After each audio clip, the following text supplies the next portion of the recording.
କାହାଠାରୁ କ'ଣ ଶିଖିବା ଉଚିତ? ଜନ୍ଦା ପିମ୍ପୁଡ଼ି ଠାରୁ ଚାଲି ଓ ସଞ୍ଚୟ ଶିଖିବା। ଶୁଆ ଓ କୁକୁଡ଼ା ଠାରୁ ଶୀଘ୍ର ଶଯ୍ୟା ତ୍ୟାଗ। ମହୁମାଛି ଠାରୁ ପରୋପକାର ସଞ୍ଚୟ ଶିଖିବା। ବୃକ୍ଷ ଠାରୁ ଦାନର ମହତ୍ଵ। ପୃଥିବୀ ଠାରୁ ସହନଶୀଳତା।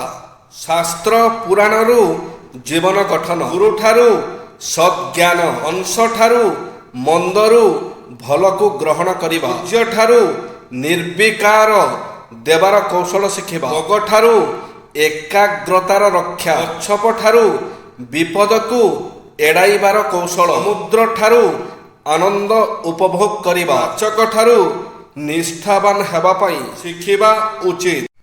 କେଉଁ କାର୍ଯ୍ୟ ଏକାକୀ କରିବା ଅନୁଚିତ? ପରିବାରରେ ଥାଇ ଏକୁଟିଆ ସୁଆଦିଆ ଖାଦ୍ୟ ଖାଇବା।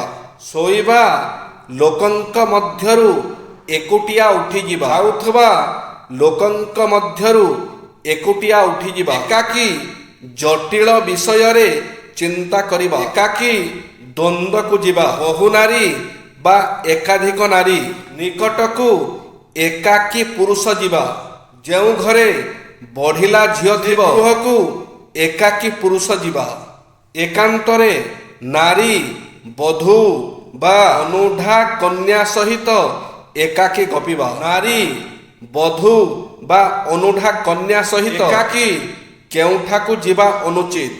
ମନରେ ଚିନ୍ତା କରୁଥିବା କାର୍ଯ୍ୟକାରୀ ହେଉନଥିବା କଥା ଛଳରେ ବି କହିବା ଅନୁଚିତ। କାରଣ ଅନ୍ୟମାନେ ଏହା ଜାଣିପାରିଲେ କାର୍ଯ୍ୟରେ ବିଘ୍ନ ସୃଷ୍ଟି ହୋଇପାରେ। ଆପଣଙ୍କ ଇସାରା ବି ଆପଣଙ୍କ ପାଇଁ ମହଙ୍ଗା ପଡ଼ିପାରେ। କାରଣ ସମଝଦାର ଆଦମୀ କୋ ଇସାରା କାଫି ହୈ। ତେଣୁ ଆମେ ଏଥିପ୍ରତି ସତର୍କ ରହିବା ଆବଶ୍ୟକ।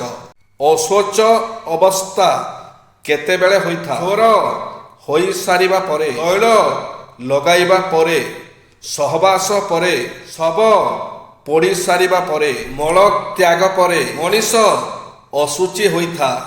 ଯାହାକୁ ଅନ୍ୟ କେହି ରକ୍ଷା କରେ ନାହିଁ ତାକୁ ଦୈବ ରକ୍ଷା କରେ। ଦୈବ ଯାହାକୁ ଦଣ୍ଡ ଦିଏ ତାକୁ କେହି ରକ୍ଷା କରିପାରନ୍ତି ନାହିଁ। କେଉଁ ସମୟରେ ନୀରବ ରହିବେ? ମଳମୂତ୍ର ତ୍ୟାଗ ସମୟରେ, ଭୋଜନ କରୁଥିବା ସମୟରେ, ଦେବତା ପୂଜା କରୁଥିବା ସମୟରେ, ଦନ୍ତ ମଞ୍ଜନ କରୁଥିବା ସମୟରେ, ସ୍ନାନ କରୁଥିବା ସମୟରେ, ମୈଥୁନ କରୁଥିବା ସମୟରେ, ଶ୍ରାଦ୍ଧ ଦେଉଥିବା ସମୟରେ ଏବଂ ଧ୍ୟାନ କରୁଥିବା ସମୟରେ ନୀରବ ରହିବା ଉଚିତ।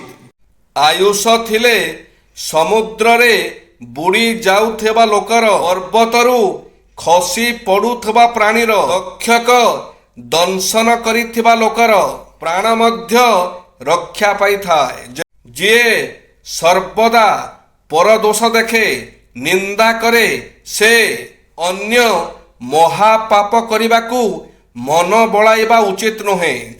ଯିଏ ସର୍ବଦା ସତ୍ୟ କହେ ତାର ଆଉ ତପ କରିବା ଦରକାର କ'ଣ? ମନ ଯଦି ପବିତ୍ର ତେବେ ତୀର୍ଥ ଗମନ କରି ଅଧିକ ଲାଭ କ'ଣ? ଜୟ ଶ୍ରୀ ଜଗନ୍ନାଥ।